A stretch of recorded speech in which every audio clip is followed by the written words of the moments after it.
Uh, Good afternoon once again. I think it is time now for the second presenter, which is Dr.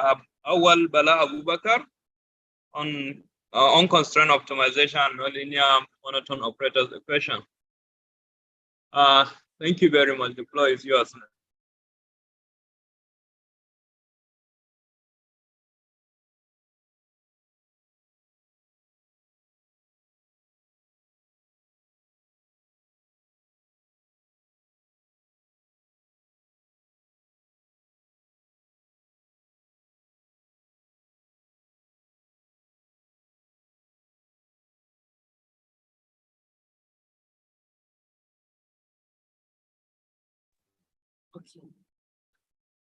Okay, so I am Auwal Bala Abubakar, and I'm from the Center of Excellence in Theoretical and Computational Science, Faculty of Science, KMIT, Thailand.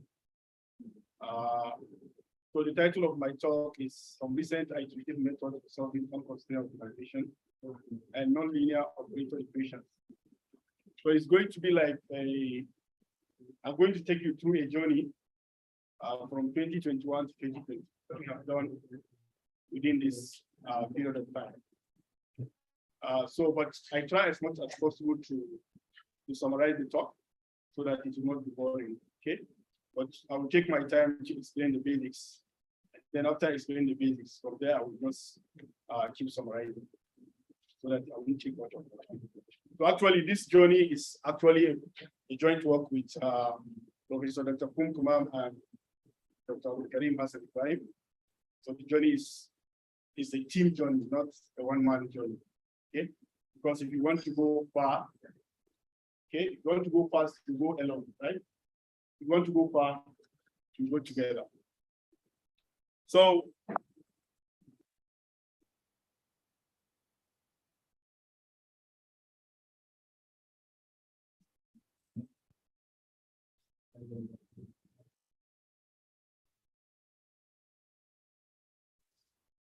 okay, so I'm going to start with defining some of the terms that we require in order to understand the concept. Okay, so basically, because we have two problems, we have unconstrained optimization problem and we have nonlinear monotone operator equation. So I'm going to define two functions. Okay, so I have small f and I have capital F. Okay, the function small f is from Rn to R, and the function capital F is from Rn to Rn, where Rn here stands for the ingredient space. Okay, so I'm going to start by defining a linear map because the map we are going to consider is not linear. So if you understand what a linear is, if it is not linear, we know it is.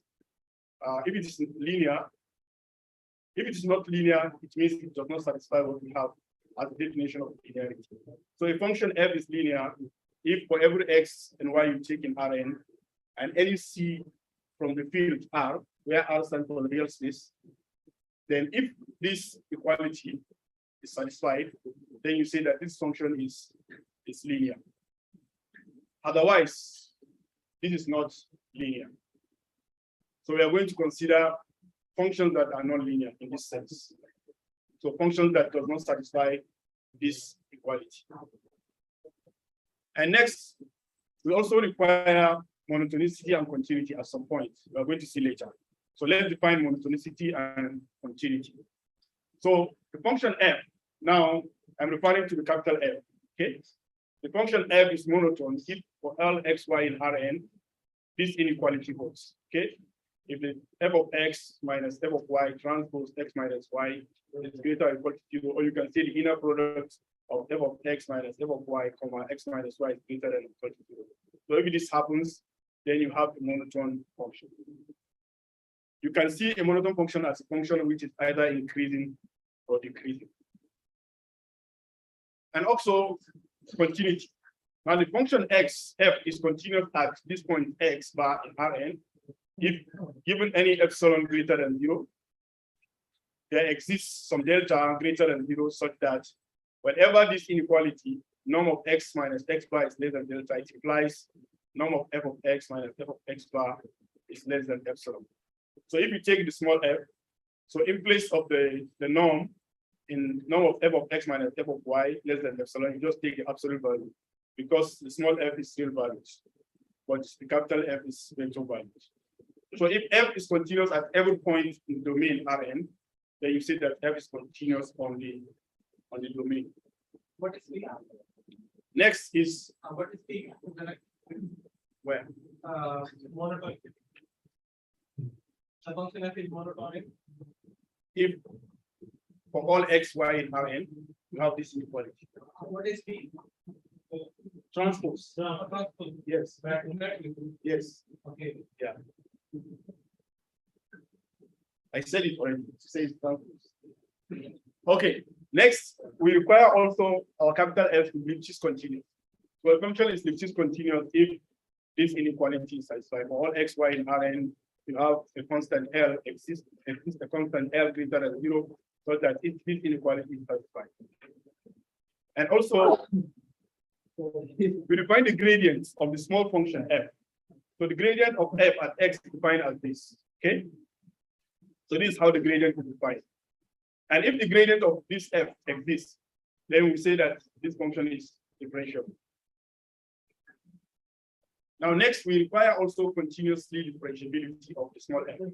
So a continuous function f is continuously differentiable as x in Rn if this partial derivative exists and is continuous. So if it is continuously differentiable at every point in the domain, then you say it's continuously differentiable on the domain. Next is the Hessian.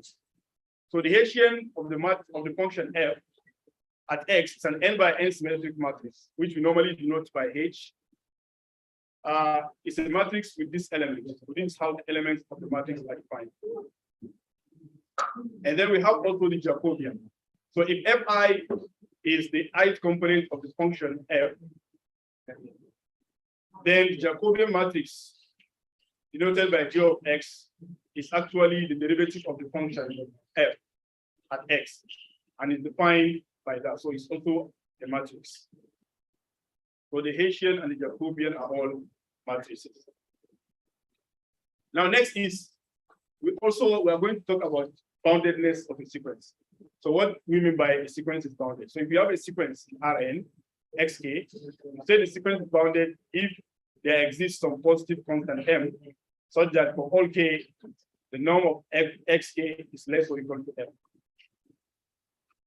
And then also we are going to talk about convergence.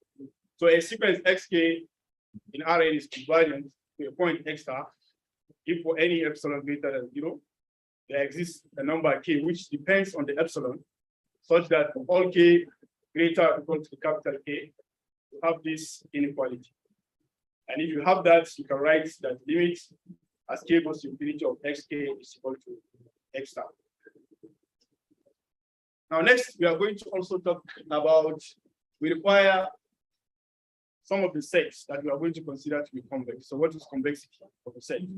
So a set omega in Rn is convex if for all u in V, the line segments, okay, between the 2 points u and V is in omega. Okay, that is, if you have alpha u plus 1 minus alpha v is in omega for all u v in omega, and alpha in 0, 1. I think we all know the examples of convex sets that have been given so many times here. You have like take a cycle, it's an example of a convex set. You take a triangle, sorry, if you take a rectangle also, you can have a convex set there. But there is a way you are going to make a shape to make it not be convex. For example, if you take something like this,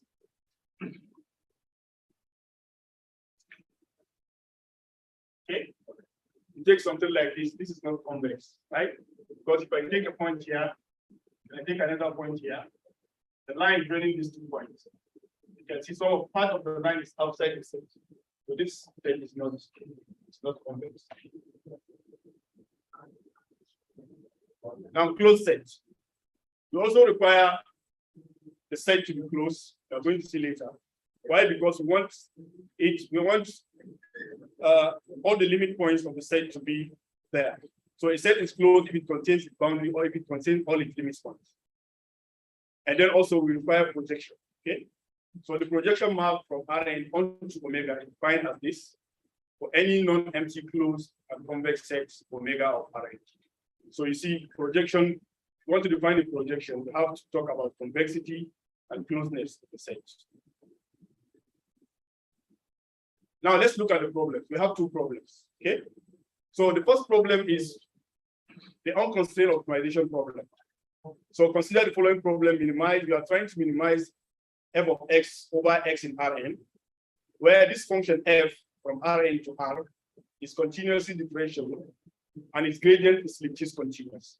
So we already defined continuous differentiable and we already defined Lipschitz continuity. So this function will require it to be continuous differentiable, and the gradient of the function denoted by g of x should be Lipschitz continuous. So that is why we need to remind ourselves the definitions of this. Now, why are we interested in solving this problem now? Okay, so I'm going to just cut it short. Now, this problem is of interest because of its vast application, but I'm going to consider some of the applications. For example, it has application in signal recovery, image restoration, motion control, and also it has application in portfolio selection. In this talk, I'm not going to talk much about the application, but perhaps maybe in another presentation, I may consider talking about the application. So in this talk, I'm just going to consider the algorithm for solving this kind of problems. I will not talk about the application. So the second problem is the monotone operator equation. Okay, so we are trying to find an approximate solution to this problem: f of x equal to 0, and we are looking for the x in omega. Okay, and the function f is from Rn to Rn, and the function is assumed to be Lipschitz continuous and monotone, and the omega should be non-empty, closed, and convex. Okay, so we can see that this omega is required to be non-empty, closed, and convex, and the function f is required to be Lipschitz continuous and monotone, and this function f is actually a nonlinear function. So that is why it's called nonlinear monotone operator equation. Now, why are we interested in this problem also? We're interested in this problem also because of its vast application. It also has application in signal recovery, image restoration, financial forecasting. I've never worked on that application, but I have seen some Chinese mathematicians who work on application in financial forecasting. So I look forward to someday I will also work on it, and so on. Now, the iterative scheme. So we have a general iterative scheme for solving these two problems. Okay, so the usual iterative scheme for solving problem 1 and 2 has the following form. So you given any starting point x0, you compute the next point as xk plus 1 equals to xk plus alpha k, where k is starting from 0, 1, and so on. Okay. Now you can see xk is actually the previous point. Xk plus 1 is the current point, and then plus alpha k dk. So what is alpha k and what is dk? So alpha k is the step size, and this step size is normally obtained using combined search procedures. And then dk is the direction of search. Okay, so it's like you have something like this.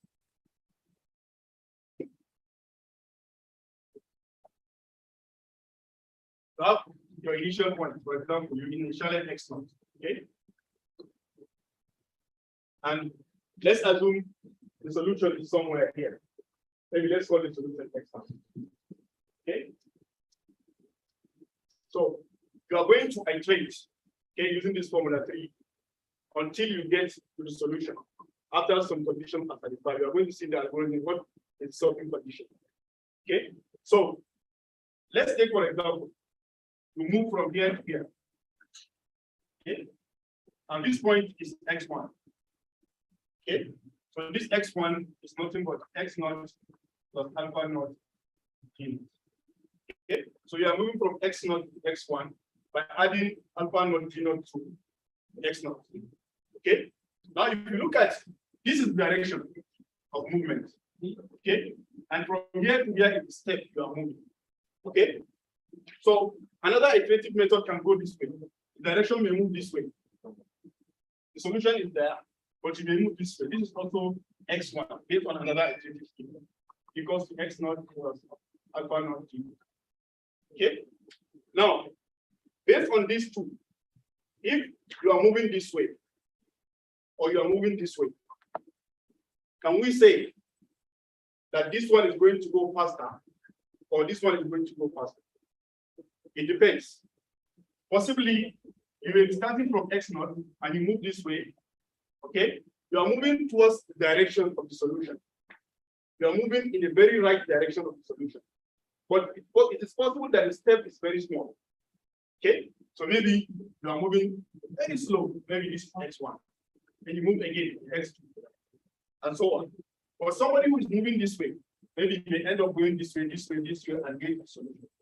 So perhaps the person who is going this zigzag, if he has a very big step, okay, he's not going towards, you can see he's not going to, he's like zigzagging, but because he has a big step, he may end up converging faster than this.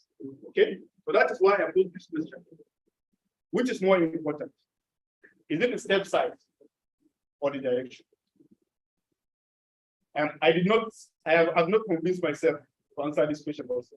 So we can talk about it maybe at the end of the talk. So which one is more important? Is it the step size or the direction you are moving towards the solution? We can see both of them are important.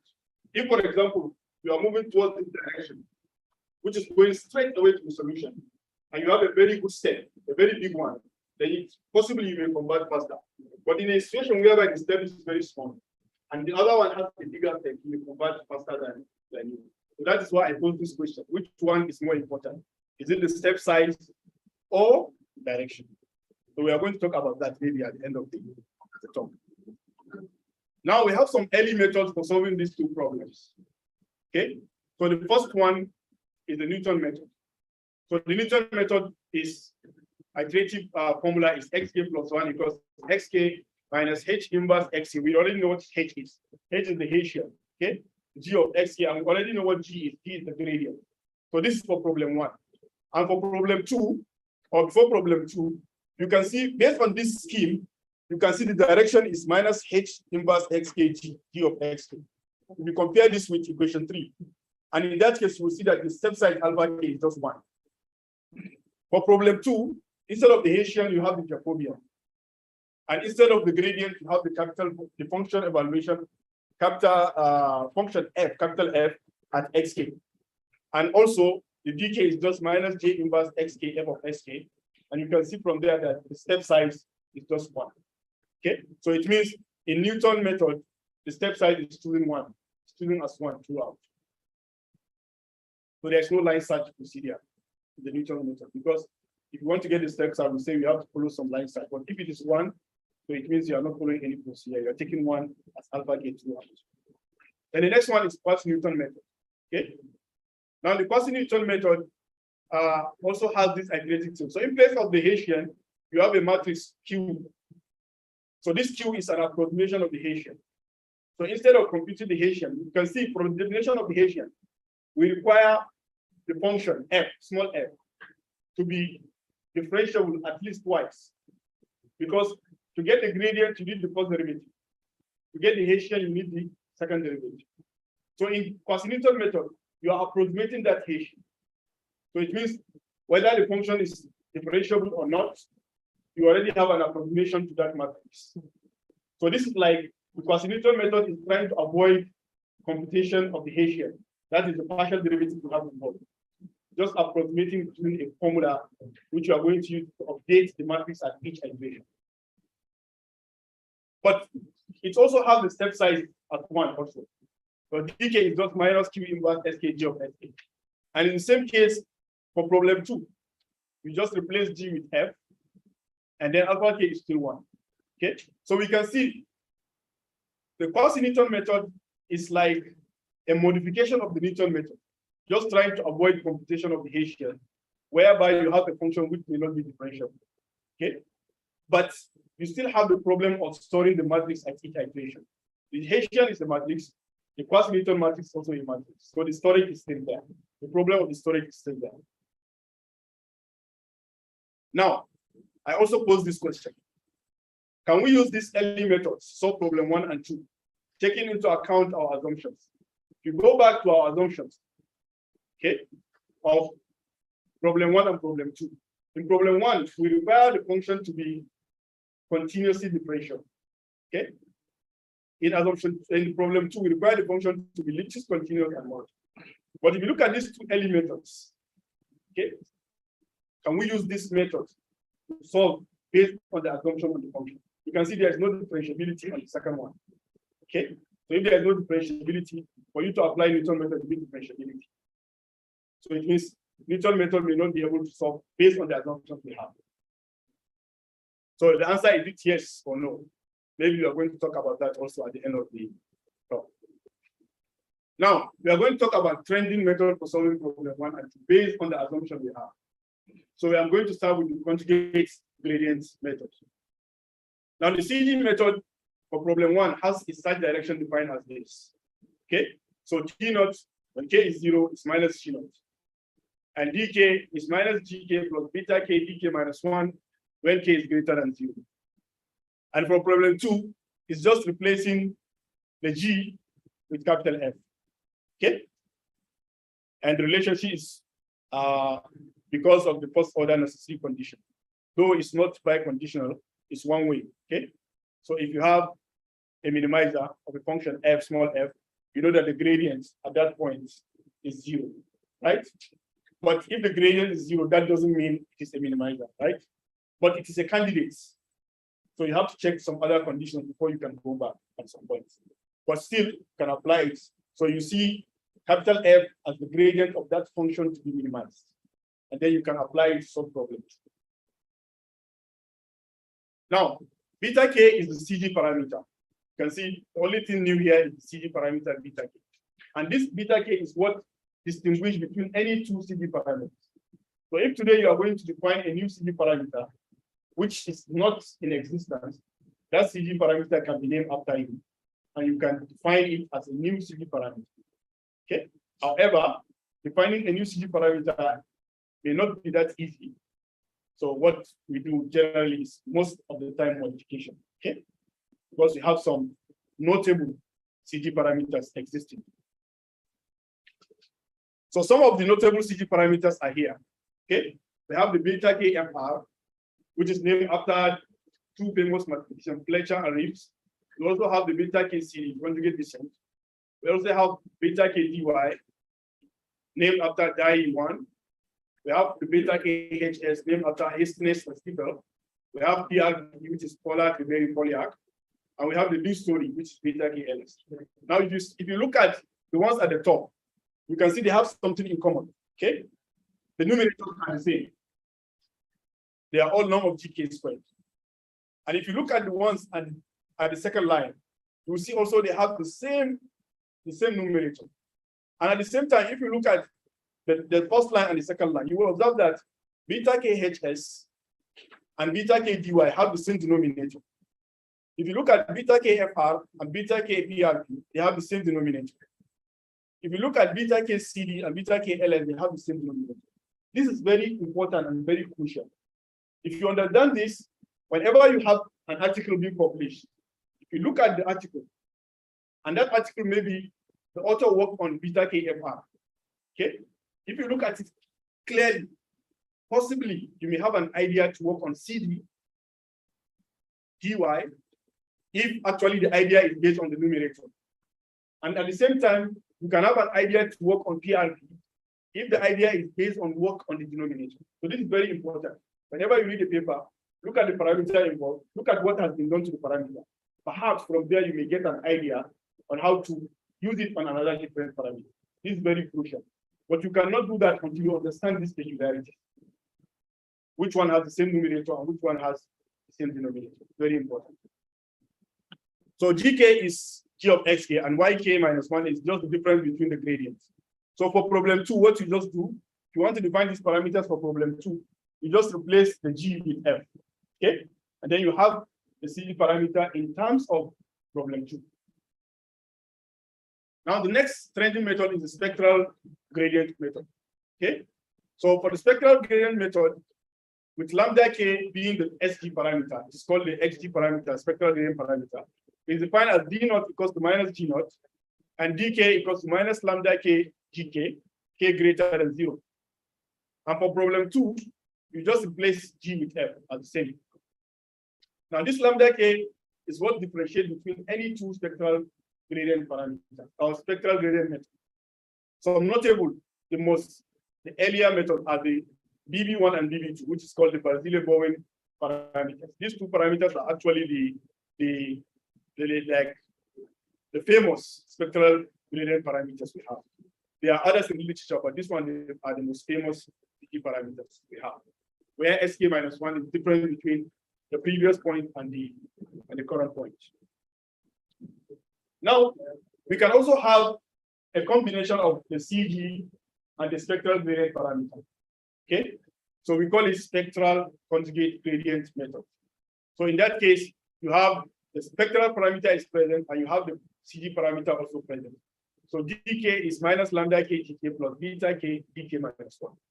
And it's the same for problem 2, just replace gk with fk. Now, if you observe, if you replace lambda k with 1 for all k, then the spectral conjugate gradient reduces to the CG. While if you replace beta k to be 0 for all k, the SCG will now reduce to what? To the SG method. Okay? So when you have both of them present, then you have the spectral conjugate gradient method. Now let's talk about the line search. We have talked about the directions now and the parameters involved. So let's talk about the line search. How do we obtain the step size? Okay, the procedure to obtain the step size. So I'm going to talk about two methods: the Wolf line search and the Amijo. This Wolf line search and Amijo are actually procedures for obtaining the step size for problem 1. Okay, now to find the step size alpha k for problem 1, the Wolf and Amijo line search are the most commonly used procedures, and they are defined as follows. So if you want to use Wolf, alpha k is greater than 0, satisfying these two inequalities.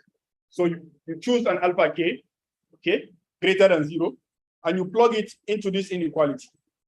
It must satisfy the two at the same time.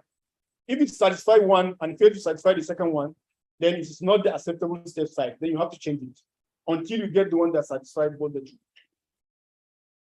And the second one is Amijo. Okay, so Amijo is you set alpha k to be rho to the power of I, where I is the least non-negative integer satisfying this inequality. So what you do is you initialize a value for rho. Rho is from 0, 1. You can see from there. For example, you take rho to be 0.1, okay? And you raise it to the power of I. I is starting from 0, okay? So 0.1 to the power of 0 will give you 1. So it means alpha k is 1. So you put alpha k in this inequality. If it satisfies this inequality, then it is the acceptable step size. Else, you change I. You increase I by 1. So you have 0.1 to the power of 1, which is 0.1. You plug 0.1. You continue until you get the first one. The first one that satisfies, that is actually the acceptable. You don't have to check for another one. Once you get the first one, then you just use it as the acceptable step size. Now, for problem 2, we have two commonly used procedures also. So you take alpha k to be kappa rho to the power of I, satisfying this inequality or this inequality. So these are the most commonly used for problem 2. So it's the same approach. You choose a value for kappa and rho. Kappa is greater than 0. Rho is between 0 and 1. You choose a value for kappa and rho. You plug them into the inequality. If it is satisfied, then that is the acceptable step size. Else, you change the value of I until you get the one that is accepted. Now, this is the generic algorithm for solving problem 1. Okay? So if you want to solve problem 1, what you start is you select the initial point x0 from the domain Rn. And you initialize all parameters. There may be some parameters involved. Okay? So you initialize all of them and you set k to be 0. So you now test the stopping condition on the initial point you choose. If g of xk at that initial point, the gradient at that point is less than the tolerance, okay, you stop. Else you move to step 2. In step 2, you compute the step size using either the Wolf or Amijo line search, depending on which one suits you and depending on the algorithm you have. And then in step 3, you compute the side direction using either the CG method, if you are using the CG, or the spectral gradient method, or the combination of the two, which is called spectral conjugate gradient method. So if you have that, then you compute the next step, xk plus 1, using equation 3, which is xk plus alpha k dk. Okay? Then you set K to be K plus 1, and you go back and test the stopping condition. You continue the loop until the stopping condition is satisfied. Now for algorithm 2, it's the same. The first thing you do, because we are looking for the solution on a non-empty closed convex subset of the domain Rn, okay, not on the whole domain Rn. So you first define the domain, the constraint set, okay, which has to be a subset of Rn.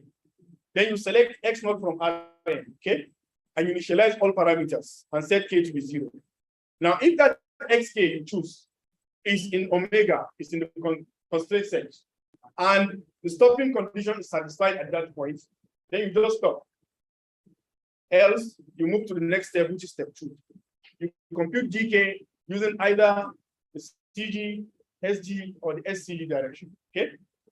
The same thing, you compute the step size using the line size we mentioned above, the 2 line size we mentioned for problem 2. You can take any of them. And then in step 4, you compute a trial point, okay? Zk to be xk plus alpha k dk. Now, if this zk is in omega, then automatically that zk becomes sk plus 1 because we are looking for the solution in omega. If zk is in omega, it means you take it as the next point, okay? And then you move to step 6. Step 6 is where you increase the iterate by 1 and go back to step 1. Now, what happens if zk is not in omega? That is when the projection comes in, okay? So you project the next point onto the constraint set using the formula we have already mentioned earlier. And then you increase k by 1, and then you go back to step 1. So this is how the algorithm for step 2 works. Now, you already have the algorithm. What next? So you have to check whether the algorithm converges, right? That is very important. We have steps. Now you have already established your algorithm. Okay, does it converge? Okay. So now we are going to go what are required for an algorithm 1 to converge. Algorithm 1 is for problem 1. Okay. So the first thing, you have to define a level set. This is how we define a level set, and we assume that this level set is bounded. And then we also assume that the gradient is Lynch's continuous. Okay, this is very important. These 2 assumptions are very important. The first one is actually the level set being bounded actually tells me that the minimizer exists. Okay, and then the gradient is Lynch's continuous also helps you to get some things done. So with this 2 assumptions, you have to show that xk and gk are bounded. Okay, you must do that. 2, you have to show that dk satisfies the descent condition. Okay, gk transpose dk is less than 0. This is what we call the descent condition. Okay. Next, you have to show that dk is bounded. Okay, that norm of dk is less than some positive constant m. Now, this is very important. If you look at all the papers that have been published on problem 1, this is very important. I observe it because I read so many of the papers. Now, if you have dk just being descent, okay, you have dk just descent, then you can establish the convergence by contradiction using the Amido line search. Without having the dk to be bounded, there is a way you can show that the algorithm converges just by having descent C. But you have to go through contradiction and using Amido line search. Okay. Now, however, if you are going to go by that, you have to impose a very strong condition. Okay. I noticed that in one of my articles. I used that condition, and then a reviewer asked me that I have to move that condition that is very strong. It has been used in so many articles. So I used it, but the reviewer insisted that I have to move that condition because it's very strong. So I had to battle to see how I can solve that problem at that time. So that's why I'm mentioning it so that we can take note. This imposition of that very strong condition, you may be lucky it may pass through, but I think it's a good idea if we can avoid imposing that strong condition.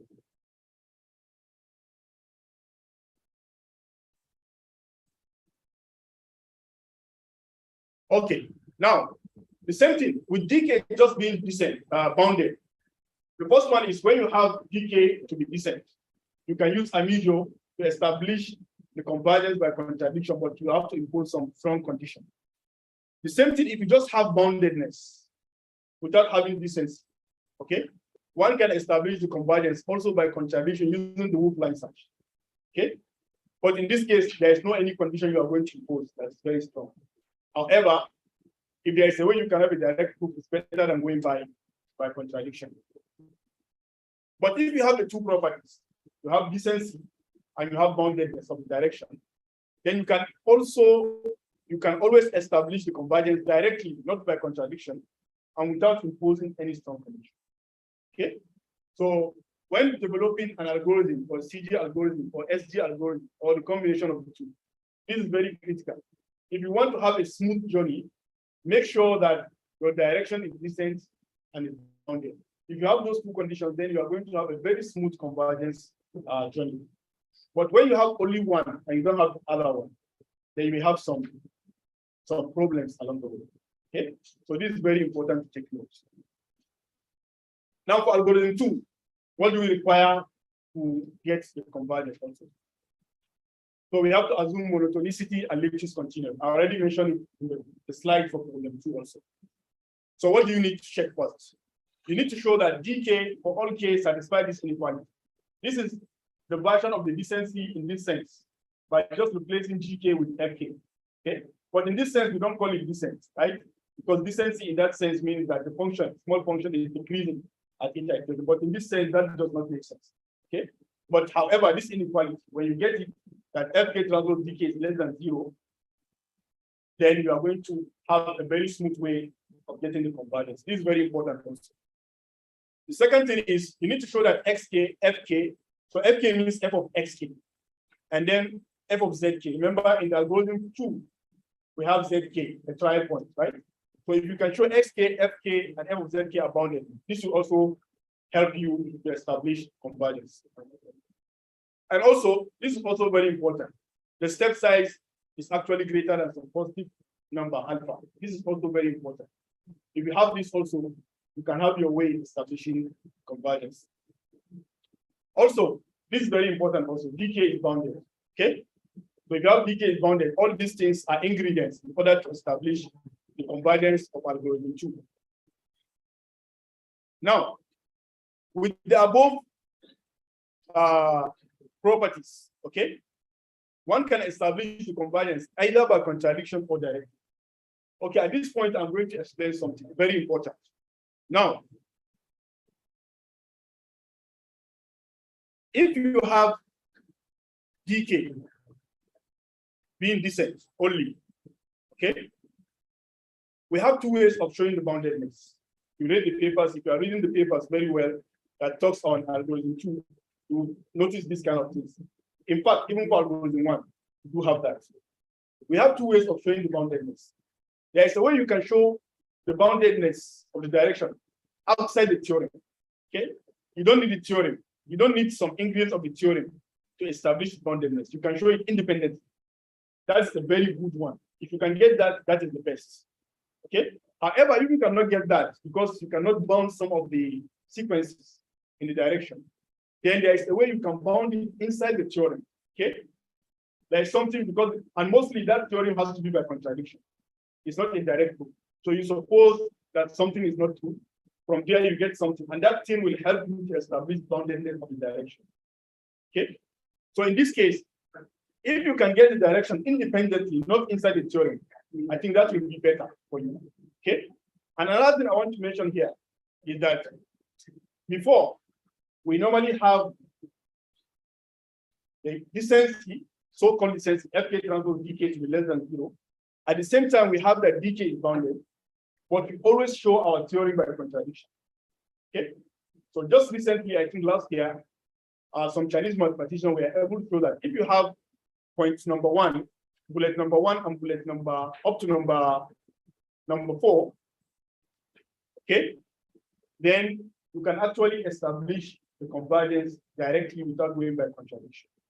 Okay, so I'm pointing out this now. Whenever you have these properties, all of them outside the theorem, okay, you can always go. But if the boundedness depends on the theorem, you cannot prove the convergence or the theorem directly. You have to go by contradiction. But if you can prove the boundedness outside the theorem, okay, then you can always show that the sequence generated by the algorithm converges directly. In fact, the statement of the theorem will just be xk converges to x star. Okay, but if you check the papers, mostly what we do, we normally prove that link inf of norm of fk is equal to 0, which is the weaker version, right? We don't go directly so that the sequence converges. You have to go through the back doors. Okay, but when you have fk transpose dk and you have boundedness outside the theorem, then there is a way you can prove it directly without going into the back door. Okay. Now, to the best of my knowledge, only 2 papers establish that convergence directly. But I know subsequently within the year, since the papers are already out, definitely many authors would have seen it and they will start applying it. So these are the 2 papers. The first one is the one by the Chinese mathematicians. Okay. And then based on that idea, we are able to also get our results from there. Okay. It's a hybrid method. We also propose a hybrid method and also get the convergence directly. So if you want to see how the direct proof is being achieved, you can look at this, these 2 papers. Okay. So far, these are the 2 papers I know. I don't know about. Maybe there are others, but these are the 2 papers I know for now. Okay. Now you already established the convergence. What next? Is to test the performance of the algorithm and compare it with what existing methods. Okay. Convergence alone now cannot guarantee publication. You have to combine convergence and give some numerical results back of the theoretical results. So the first thing, you have to test your algorithm on some benchmark problems. Okay, based on the problem you compose, you are solving. You have to get some benchmark problems that suits the assumption of that problem you post that you want to solve. Okay, then 2, you compare the algorithm with similar existing algorithms. Okay, but make sure this is very important also. I observed so many things because of the years of experience I have from reviewers and also reviewing some papers. You have to make sure that you have a motivation for selecting an algorithm you want to compare with. Okay? Don't just take any algorithm because it solves the same problem. No. Sometimes it's very good to have a very critical thinking on which algorithm you are going to use. For example, if my algorithm is PRP type, okay? It's a CGPRP type algorithm. Okay, maybe I modified a PRP in such a way that nobody has done it before. Okay, so the best thing to do is to look at all those algorithms that are PRP type and compare with them. Okay, don't go and check FR or CD or HS. Okay, it's better you follow the same class of algorithm. That will be better. And 2, what is the second one? The first one I said is to look at the class of algorithm you're working on, right? And then the second one is, yeah, very important. This is also coming from reviewers, okay? When you are comparing also, make sure you compare with not just one algorithm, not 2, okay? Try as much as possible to compare with like 3 algorithms. So what you do is you pick one from old algorithm. Maybe you are in 2022, right? You can pick one from 2011 or 2010. Okay, and then pick one from 2016 or 18, and then pick one which is just 2022, if it is possible. Because I have this problem with reviewers. A reviewer, sometimes you send an article and you compare it with an algorithm. He will tell you that this algorithm is very old. Okay, that you should compare with a new one. Sometimes you compare with a new one. He will tell you that this new one is not strong. There is a stronger one which is old. Go back and compare with it. So in order to avoid that, take all the classes. Take the old, take the young old, and take the young, right? Yes. So you take from old to young old and to the young. Okay? So this is very important also. That will make your paper to go smoothly sometimes. Yeah, selection for control. Yeah, it's very important. Also, you have to be very, very good in selecting your control parameters. They are very important also in numerical experiment, which is very important. You have to know how to, change and do some computational, but legally, please, don't do illegal computational combination, okay? Make sure you can twist your parameters. So We all know that. some of the parameters are common in both algorithms. Yes. You have to choose the same one or a different one, like. Yeah. What we normally do is, in what I don't know in your area, but what we normally do is, I always say this. When you propose a new algorithm, okay? Whenever you propose a new algorithm, to me, to my understanding, and to the area I come from, you are always at advantage. Why did I say so? If you propose a new algorithm, okay? If you are comparing with existing algorithm, that algorithm is already published, right? For fairness and equity, you have to use the same control parameters they use in their papers. You can't change them, right? Because that is the best thing they have. But for you, you have a new algorithm now, and you have their own. You look at their own, then you try to, okay, go around with your parameters in such a way that you have to beat them. So you are advantage, right? Their own is already published, but your own is you are trying to publish it. So you have to see the way you can twist your control parameters so that you can beat them. So that's why I say whenever you have a new algorithm, you are at advantage. You are, but it's not always a free meal, okay? Sometimes you may take a month, 2 months before you can get a parameter that can work for you. So it's not. Sometimes you you will not even get. Sometimes we will want that to have the same parameter. Yes, sometimes they do that, but that's not fair to me. It's not fair because their paper is already published. When you change the parameter, then that is not their work. Actually, maybe right? that author also choose them randomly, not the best possible option. Oh, if it's random, then you also you can choose random. There's no problem. But if it's fixed, I don't think it's fair to change it. Yeah, but if it is random, you can also look at random. If he mentioned that this is the best possible option Yes. for parameter, then I think it's better to choose to use that of them. Okay, what if you use and you don't get the results? So what do you do? Yeah, then we can do what I Okay. Okay. Okay, good. So thank you very much for this. The control parameter, I did not mention it here, but this is very important. Control parameters. So for the proposed algorithm to be better than existing algorithm, it must be better in all the metrics you consider, depending on the metrics you consider. For example, in my area, we normally consider iteration number, CPU time, function evaluation. Okay.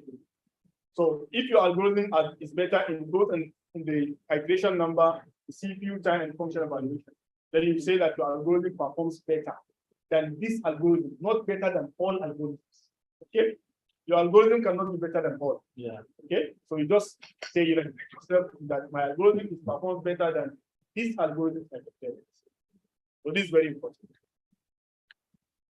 Now, if the proposed algorithm performs better in all the metrics, then you are good to go. So you just like, what do? You just start preparing for the manuscript, right? And submit. That's the next thing to do. And for the experiments in our area, we normally use the Dolan and Moore performance profile. Okay. In this assessment. Okay, now let me talk about the continuum. So I'm going to go fast now. It's just summary now. Okay. Yeah. So between January 2021 to date, we're able to come up with 17 publications in highly reputable journals. Okay. Now these ideas can be classified into 5. Okay. We have the modification approach. This is where we just modify some algorithm. Okay. We also have the Quasi-Newton-based method approach. We have the hybrid-based approach. We have the Quasi-Newton hybrid. So there are those that are Quasi-Newton and they are hybrid at the same time. And then we have inertial extrapolation approach also. Now I'm going to go through some. Now this first one is the first one we published in January 2021, which is a modification of the PRP method. Okay, we all know that the PRP method is just FK transpose. This is for solving problem 1. That's why you see F, capital F, please. When you see capital F, then it's for problem 2. And when you see small f or G, then that problem is for that algorithm is for problem 1. Okay, so this is actually PRP. PRP, this is the numerator of PRP, but the denominator is just this, norm of FK squared. Okay, so the modification we made here is adding this term. Okay, and why we add this term, because we notice that if this is 0, then automatically we are the solution, right? But it may not be 0, but very close to 0. So if it is very close to 0, very small, it may have an effect on the parameter. Okay, so because of that, we add this to avoid being it very close to 0, because this parameter, this term you can see is positive. So that's the multiplication. And then we added this term because by adding this, we may lose our so-called distance. FK transpose DK may not be less than 0. So we now introduce a term, which we normally call a free term, right? So this term was introduced in order to get FK transpose TK equal to 0. Okay, so that's the modification. And this paper is published in this journal, Japan Journal of Industrial and Applied Mathematics in January 2021. Now, this second modification is on problem 1. Okay, now you can see this is beta K MLS. This MLS means modified U story. Okay, now how did I get this idea? I already mentioned some of it in the top. Now, there is this paper by Amin Farj in 2020, Iranian mathematician. Okay, he actually worked on PRP method. Okay, and I observed in the paper that his interest was on the numerator of the PRP method. That is GK transpose YK minus 1. That is where he was analyzing. The analysis was on that numerator. And then I look at, okay, which other parameter has the same numerator as PRP? I saw, okay, it is LS. LS has the same numerator as PRP. However, there is another parameter which has the same numerator as LS, which is HS. But the problem is the denominator of HS, no one can guarantee it's positive. But the denominator of PRP and LS, you can always establish they are positive. Because in the paper of Aminifar, they took into advantage that the denominator of PRP is positive, and they did the analysis on the numerator. So I now look at LS, having also the denominator to be positive. And then I applied the same analysis on the numerator, and I came up with this result. So that's why it's important to know the relationship between those parameters. That will help you and guide you on how to propose a new algorithm. And this article was published in this journal of Saud. I think this year, January, yes. This year, January or February. And it's a collaborative work with a very good friend from China and my colleague from Bayer University, Dr. Hassan Mohammed. And also the team members are always there. Professor Kunkuman and Dr. Abdul Karim are always there as supporting colleagues. Now, if you want to have more on modification method, you can consult this article. All these articles are actually based on modification. Okay, so this one is published in Carpathian, this one is in Philomath, and this one is in Philomath. This is a very dangerous journal. Yes, it's a very dangerous journal. You get accepted, but before it got published, maybe after a year. You have to wait.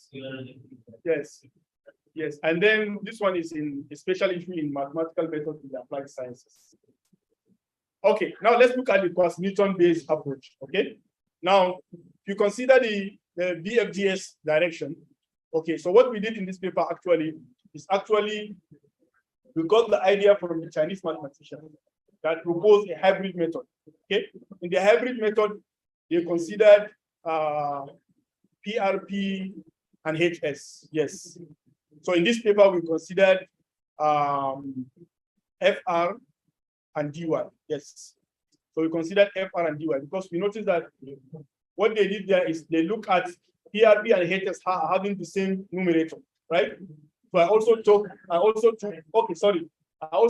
parameters that have the same numerator. So FR and DY having the same numerator. Okay. And then we propose this. And this one is also published for problem 2. This is published in Ames Mathematics. Okay. And then after publishing this work, I extend this work to solve problem 2.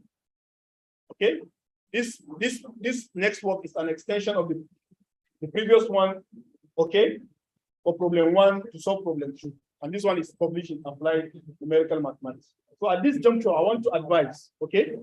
Sorry, you have to give me time. I want to advise because we are doing it for the benefit of everybody. If you have an idea, okay, if you got an idea and you notice that that idea can be reshuffled into so many ways, okay, don't just do that idea and just say, okay, make sure you took all the possibilities, okay? It's not going to be easy. Check all the possibilities. Write them at the same time. Write the paper, even if the idea is 10, take your time, write all the 10 papers, commit them to different journals at the same time. If you are lucky, 8 will come out.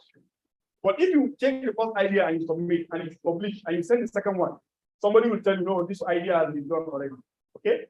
I got this idea from a mathematician called Bala. That's what he does. If he has an idea, what he does, he makes sure he take all possibilities. Okay? Write the papers, send them at the same time. So at the same time, you will see that 5 papers are coming out, and you will see that the ideas are the same, only that he's just changing some things. Okay? So this is very important also. And then this is also a hybrid method, okay, based on classification approach, which is published in Mathematics and Computer Simulation. And this is also novel at that time. Why? Because all the algorithms that have been done based on classification, they consider mostly BFGS. So at that point, I now think, okay, why don't we use another classification matrix instead of always using the direction of BFGS? Why don't we use another one? And that is what brought the idea of using the SR1 updates. And this paper was published also in February last year.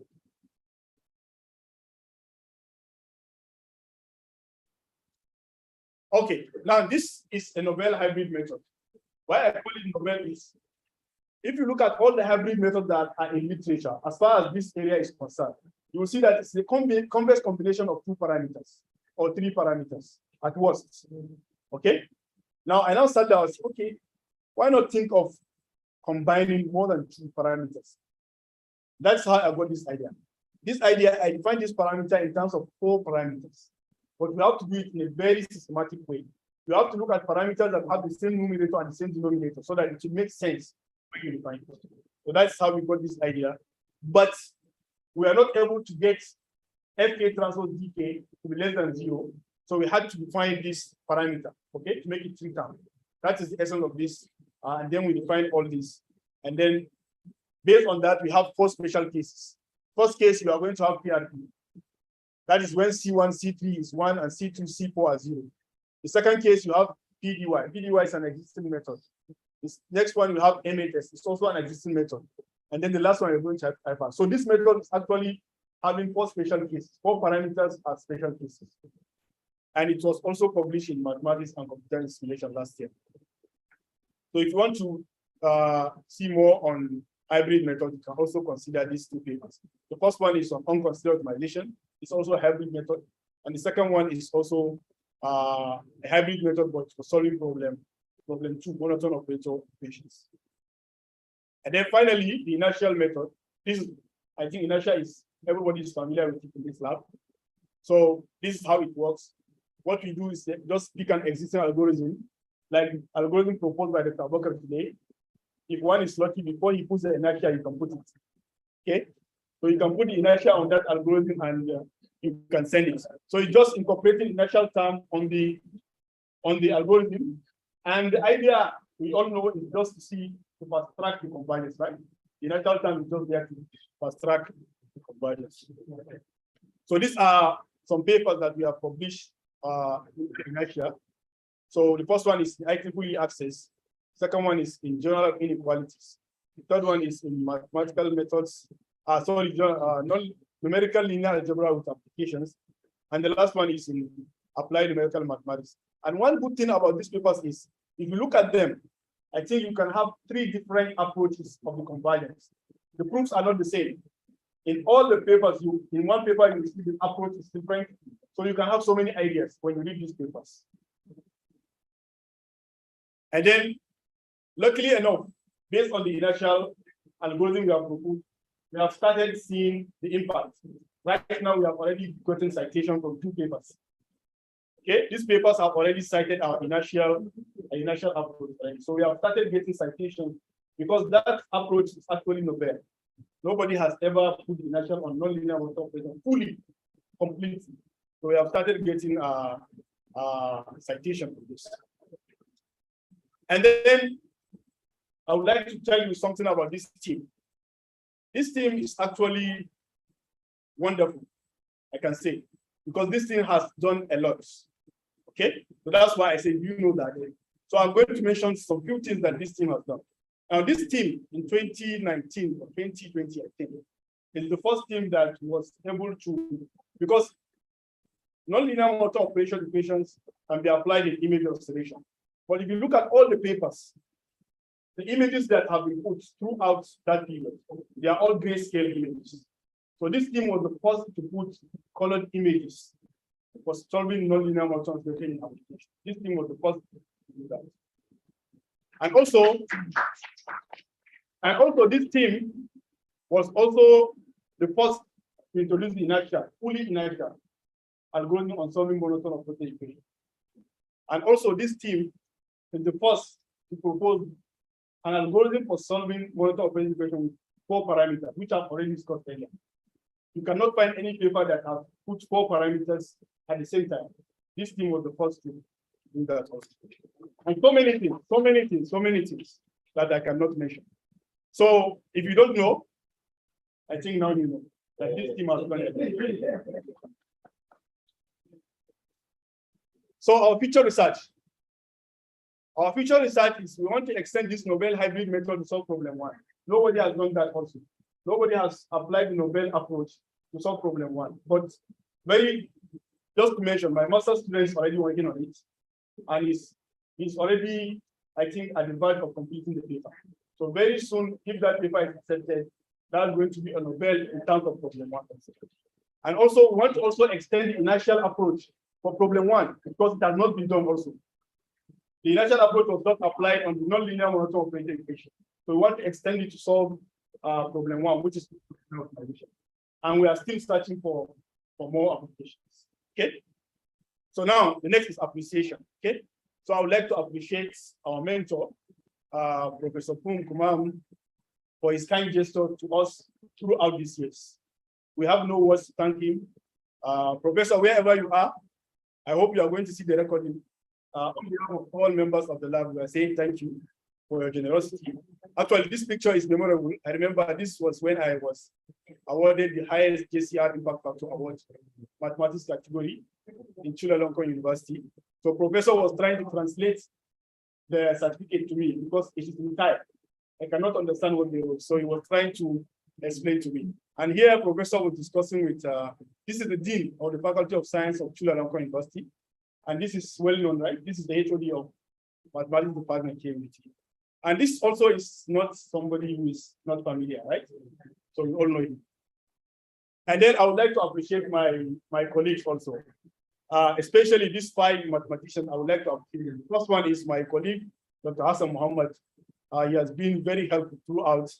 And then this is also my mentor. I know Habib, you know this. This is Professor Ionis Agalos from USA. He's a very nice man. I really enjoyed having time with him. And this is also my collaborator from Indonesia, Dr. Mola. He's very hardworking.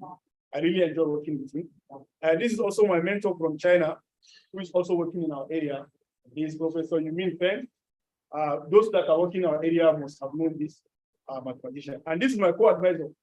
She's always there for me. Even I think last 2 days ago, we chatted through WhatsApp. So she's always there for me. So thank you, all of them. And also thank you to all my collaborators around the world, our collaborators of the team. So we have so many collaborators around the world. You can see we are almost getting dense. Okay? Very soon we are going to get dense in the world, inshallah. So that's our hope. So thank you very much. You can ask your questions and comments.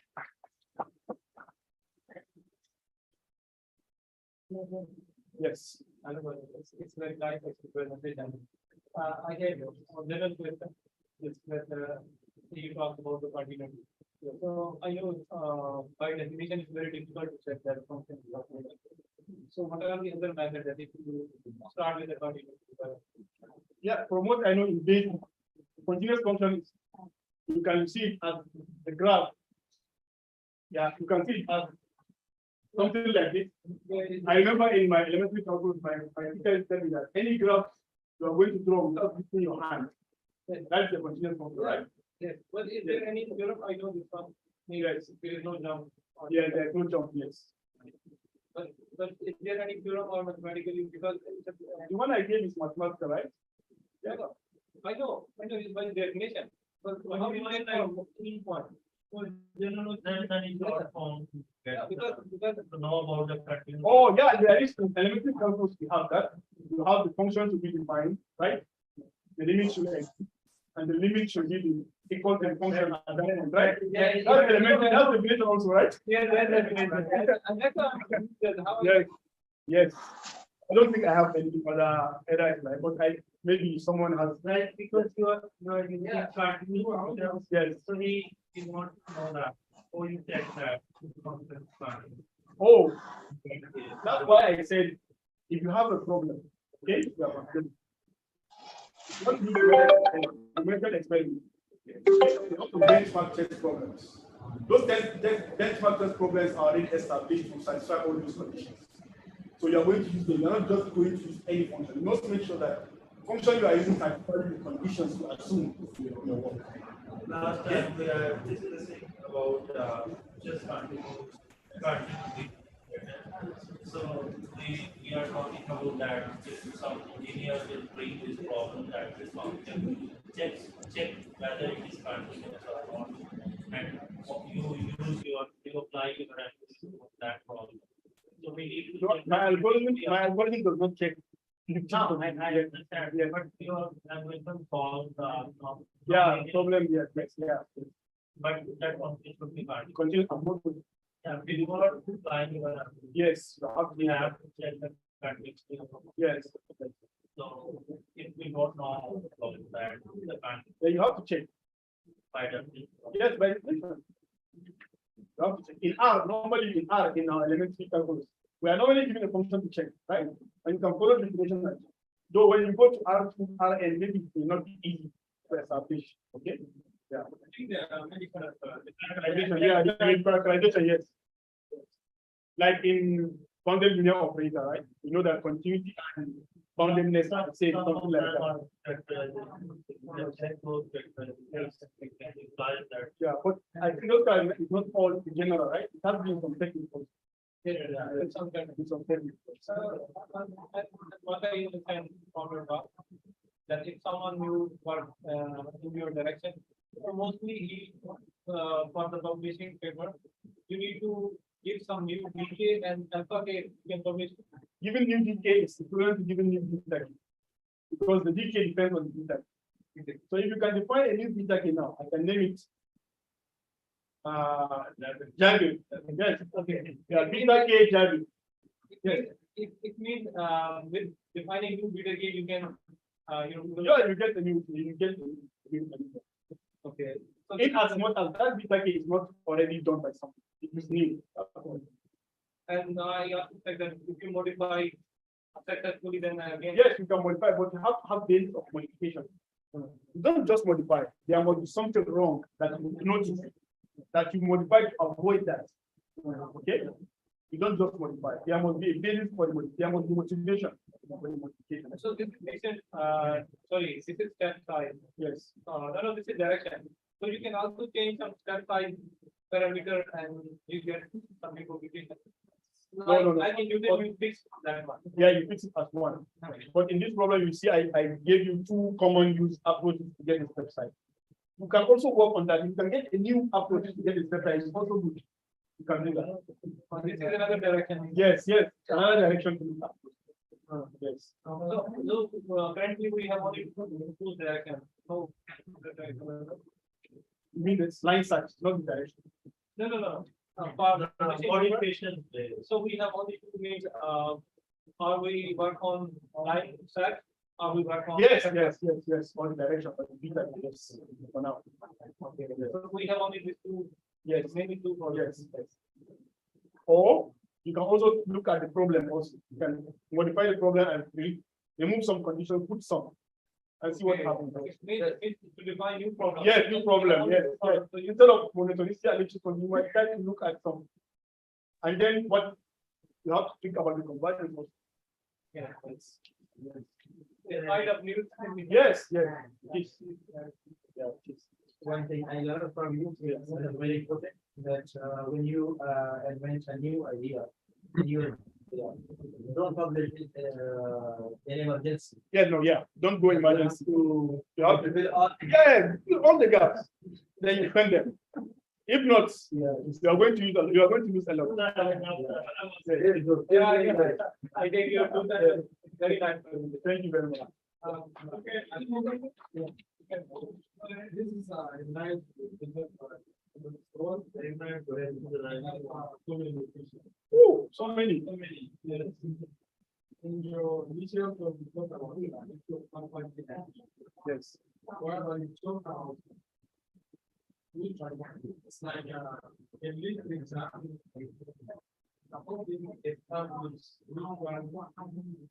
It's more important, not the best. It's more important.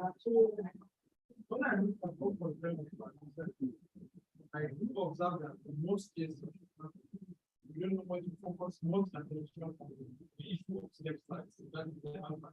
Because we have defined step sizes like admission and standard mode. Approaches to get the step size. Yes. Yes. In most cases, the focus of even the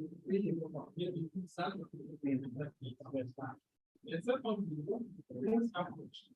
What is the best technique because there are some details that come from control parameters others don't have this control parameters. In most cases,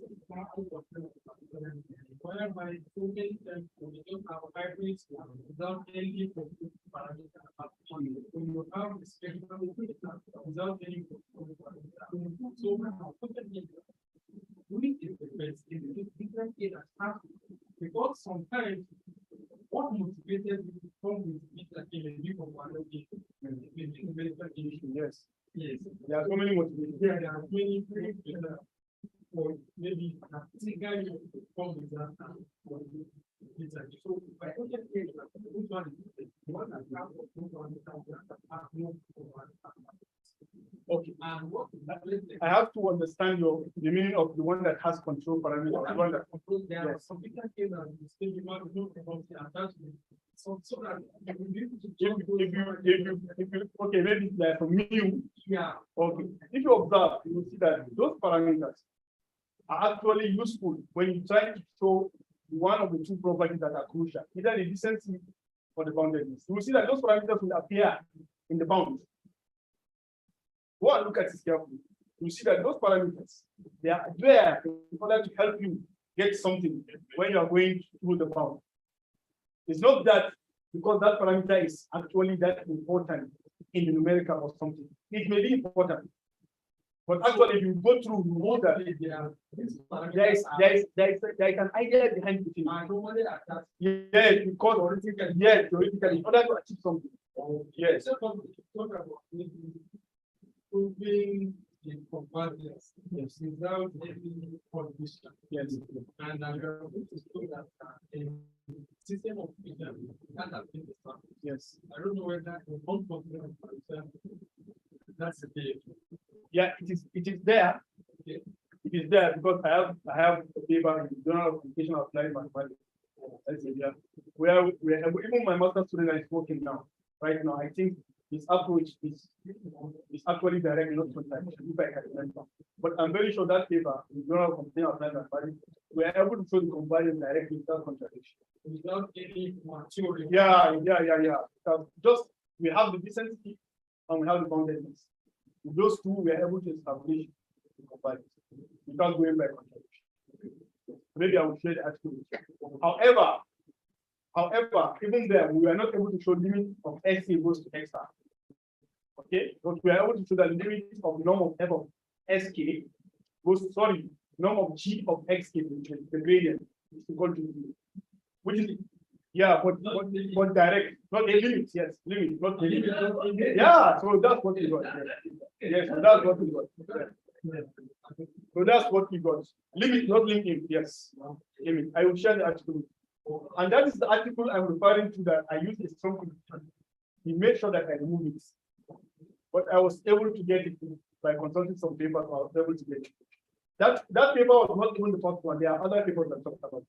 Because I got it from some paper, I cannot remember. But I got the idea from another paper. So I'm not the first one who did that.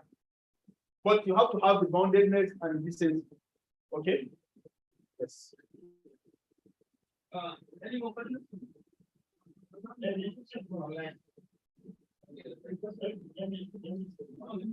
Okay.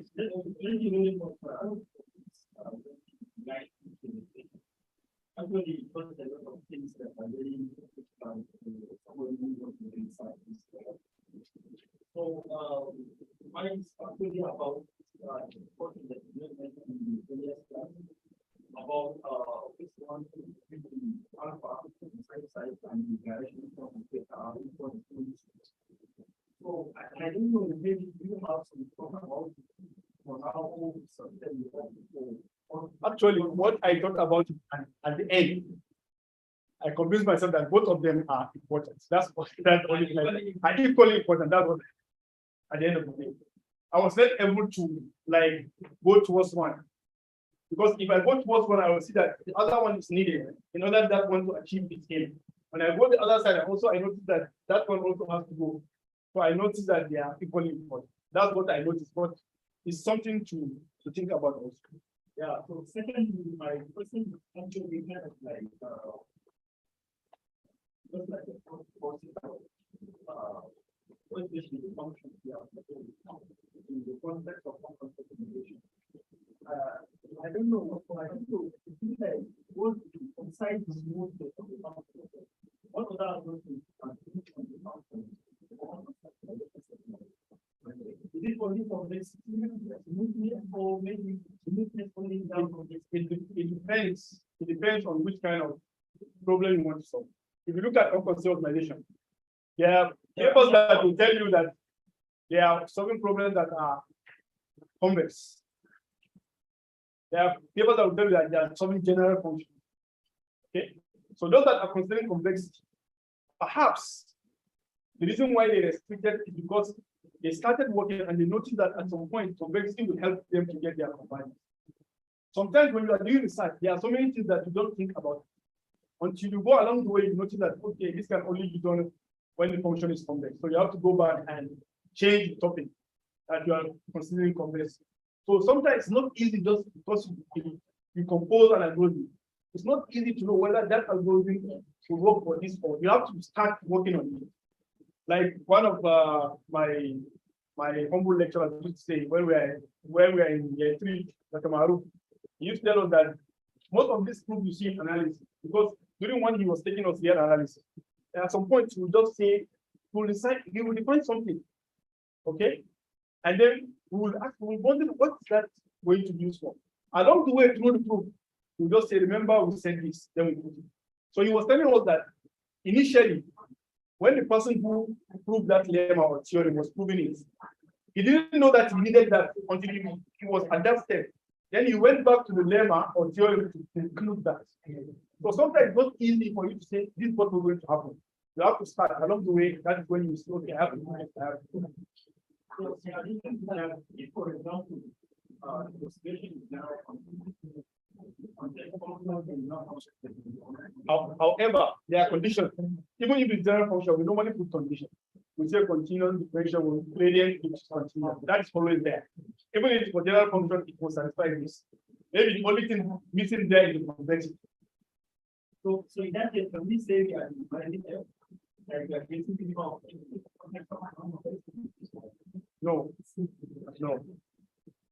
No, we are getting the minimizer of the function which satisfies those conditions we attach on. We can't say general. Can't say general. So because it's kind of like when they say yeah. So if we are talking about dividing that function, then it's kind of very hard that okay, I don't think there is any research that you just take something plain and just say there must be some assumption and condition. It's very difficult just to say, okay, I'm just working on something plain. It's very difficult. You have to impose some conditions to get what you want. And along the way, those conditions will be relaxed and others will be attached. Even if you relax, you have to do something also in most cases.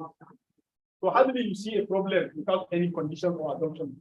Very difficult. So for the final regarding that question, for example, think about the idea of the reference paper, maybe they work on at the end of the day, they talk about like the other part of the part. And then if they like one of the examples, like non complexity, whereby so we find that stationary point of Yeah, I think there are. Because I know there are people that do not agree complexity. and that's why like for example like the function somebody just Yes. I don't have at the end of the day I have some complex function rather than just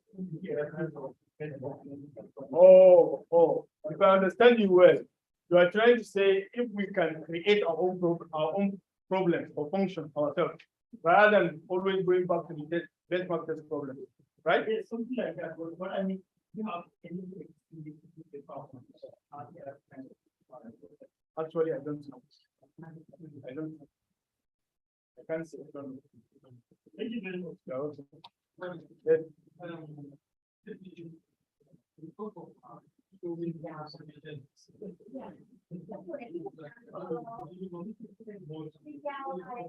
You need it, yes. Yeah, you need it.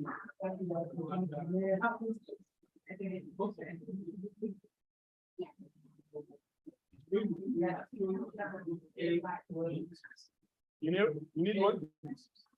Ellipsis. You need ellipsis continuity in your food. Of what? Who is ellipsis continuity? Yeah, among the when you are trying, what is ellipsis continuity? Is it the gradient or what is ellipsis? What do you need to be ellipsis continuity? Because there must be something. There must be something that needs to be. Wherever it happens that it leads to it happen kind of anything to happen in doing so and you get I'm sorry. is now on the gradient. If on the gradient, Okay. Okay.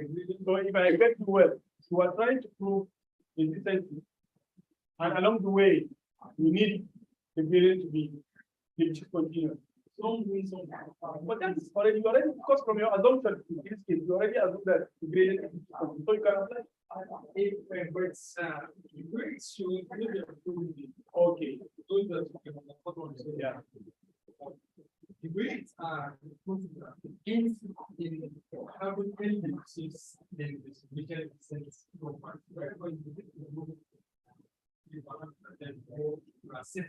Okay, maybe I have to see it here. Maybe I have to see it. Okay, the conclusion. I am hungry. The conclusion. Yes, okay, continue. Yes.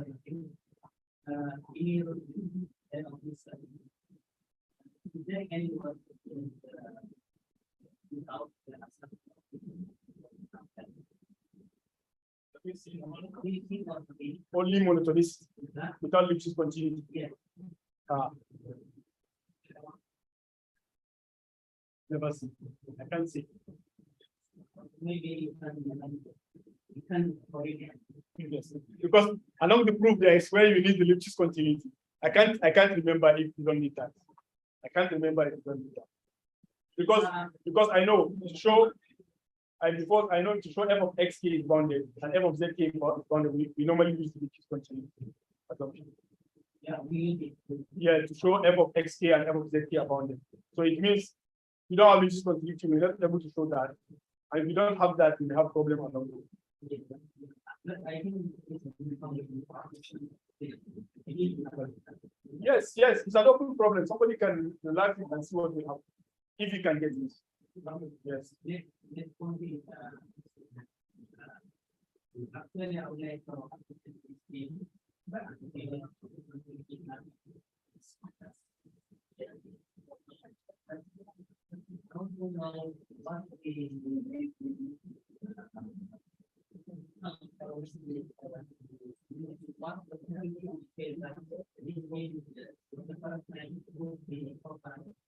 Yes.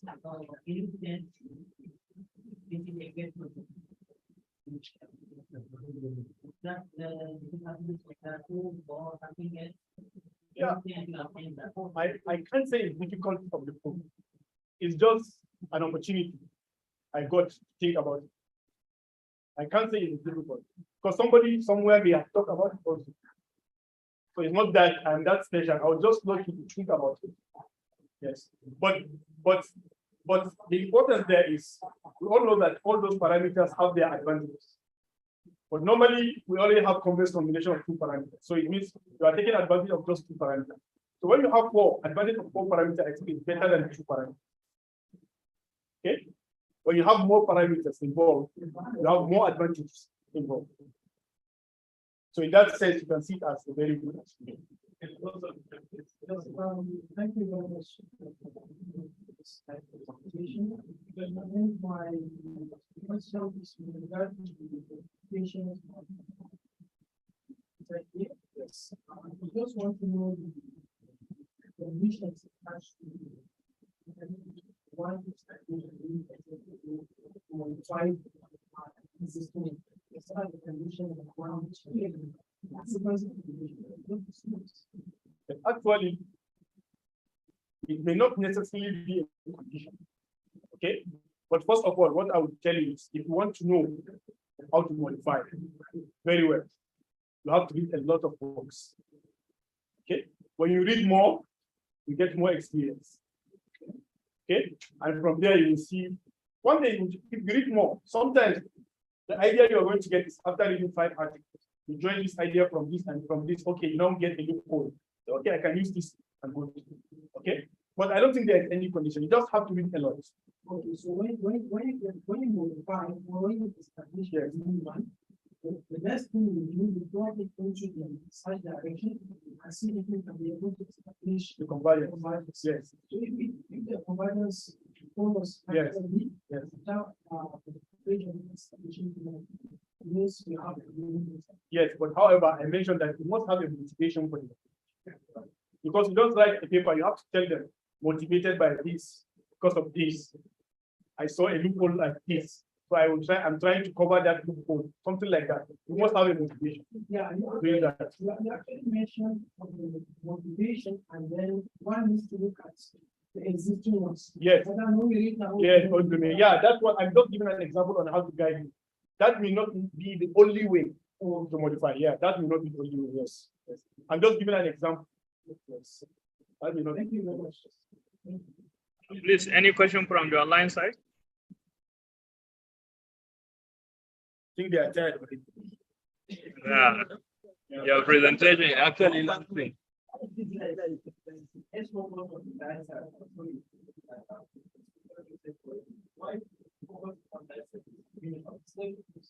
Actually, I don't know. Actually, I don't know. Maybe perhaps because there are not much literature on the line side. And the line side itself is not as important as the method. Maybe that's the reason. You can't just propose, maybe just get me a new line side. Even if you get a new line side, maybe for example, you propose a new line side, you have to apply it on those algorithms for which to see the impact.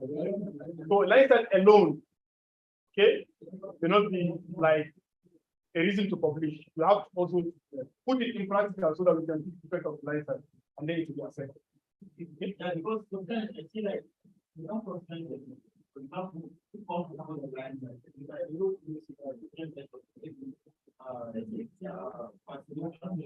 Yes, yes, yes. Actually, I don't know why people are not looking at that, but I think it's because of the less literature we have on that. There are less literature that talk about life science. Because you know, the more literature you have on a particular area, the more knowledge that's coming out.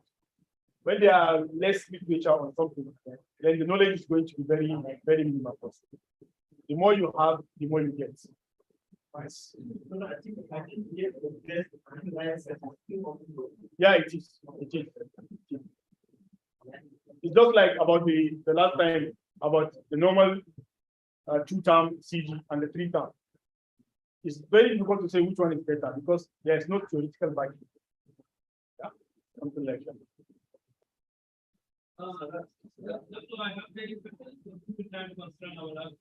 Okay. On the problem. Okay. Do I have to go there? Yeah, take more line on the role of constraint set with monotone. Constraint set, because I think, is it that the function needs to be monotone over a set one thing? Or it can be monotone in general set? There is unconstrained case for this problem. There are many papers.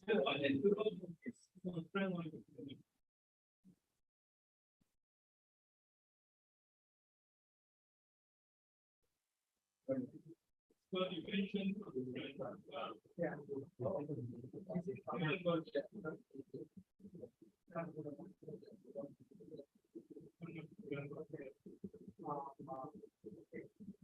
Yes, this is. Yeah. Yes. What is the question? Yeah, what is the role of constraint set? Or the constraint set? Yes. Actually, from what I read, okay, this problem, the application of this problem is more in the constraint setting than in the unconstrained setting. That is why we started more interested in constraint setting.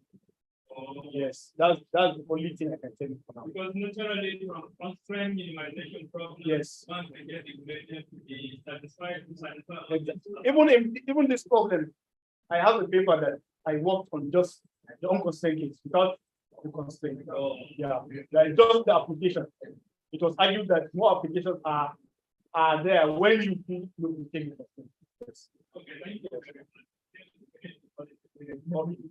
Thank you very much. Thank you. Okay, you can stop.